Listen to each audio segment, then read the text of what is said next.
Kerala state service pensioners association Pilicode മണ്ഡലം വാർഷിക സമ്മേളനം പിലിക്കോട് ഫൈൻ ആർട്സ് സൊസൈറ്റി ഓഡിറ്റോറിയത്തിൽ നടന്നു. അസോസിയേഷൻ കാസർഗോഡ് ജില്ലാ പ്രസിഡന്റ് പി കുഞ്ഞമ്പു മാസ്റ്റർ സമ്മേളനം ഉദ്ഘാടനം ചെയ്തു. ദിസ് ന്യൂസ് സ്പോൺസർഡ് ബൈ ഉയർന്ന ഗുണനിലവാരം, തികഞ്ഞ വിശ്വസ്തത, ജനതാ പാൽ. വെസ്റ്റ് കോസ്റ്റ് എക്സ്പ്രസിന് ചെറുവത്തൂർ റെയിൽവേ സ്റ്റേഷനിൽ ഉണ്ടായിരുന്ന സ്റ്റോപ്പ് പുനഃസ്ഥാപിക്കണമെന്ന് Kerala state service pensioners association Pilicode മണ്ഡലം വാർഷിക സമ്മേളനം പ്രമേയത്തിലൂടെ ആവശ്യപ്പെട്ടു. പെൻഷൻ പരിഷ്കരണ നടപടികൾ ഉടൻ ആരംഭിക്കണമെന്നുള്ള ആവശ്യവും സമ്മേളനം മുന്നോട്ട് വെച്ചു.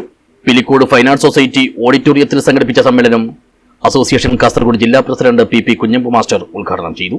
ഒരു 2500-3000 മെമ്പർമാർ താഴെ മൊത്തമായി നമ്മുടെ സംഘടനയിൽ മെമ്പർഷിപ്പ് ഉണ്ട് ഇപ്പോഴും.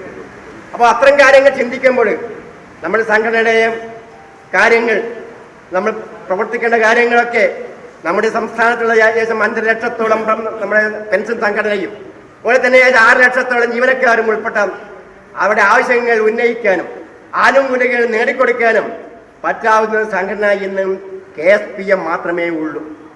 പരപക്ഷത്തിലുള്ള സംഘടനയുണ്ട്. ഇപ്പോഴും ഒരു നാക്ക് സംസാരിക്കാൻ പോലും തന്റെ ഇടമില്ലാതെ കെൽപ്പില്ലാതെ സംഘടനയും മാറിയിരിക്കുക. അത് ചൂട് പിടിച്ചുകൊണ്ട് തന്നെ നമ്മുടെ പ്രതിപക്ഷത്തുള്ള സംഘടനകളും NGO അസോസിയേഷൻ പോലുള്ള മറ്റു സംഘടനകളൊക്കെ തന്നെ വളരെ സ്ട്രോങ് ആണെങ്കിലും പോലും ഗവൺമെന്റിനെതിരായിട്ട് ഒരു മുദ്രാവാക്യം വിളിക്കാൻ പോലും സംഘടന തയ്യാറാവുന്നില്ല. എന്തുകൊണ്ടറിയില്ല. ചടങ്ങിൽ മണ്ഡലം പ്രസിഡന്റ് TV സുരേഷ് അധ്യക്ഷനായി. പിലിക്കോട് മണ്ഡലം കോൺഗ്രസ് കമ്മിറ്റി പ്രസിഡന്റ് MP മനോഹരൻ, പിലിക്കോട് പഞ്ചായത്ത് അംഗം നവീൻ ബാബു, P ബാലചന്ദ്രൻ ഗുരുക്കൾ, KM Vijayan, doctor PV Pushpaja, E Mohanan തുടങ്ങിയവർ സംസാരിച്ചു. മണ്ഡലം സെക്രട്ടറി TV കൃഷ്ണൻ സ്വാഗതവും വൈസ് പ്രസിഡന്റ് K പ്രേമലത നന്ദിയും പറഞ്ഞു. മണ്ഡലം കമ്മിറ്റിയുടെ പുതിയ പ്രസിഡന്റായി TV സുരേഷിനെയും സെക്രട്ടറിയായി TV കൃഷ്ണനെയും ട്രഷററായി KVA രാജനെയും തെരഞ്ഞെടുത്തു. News bureau, Cheruvathur.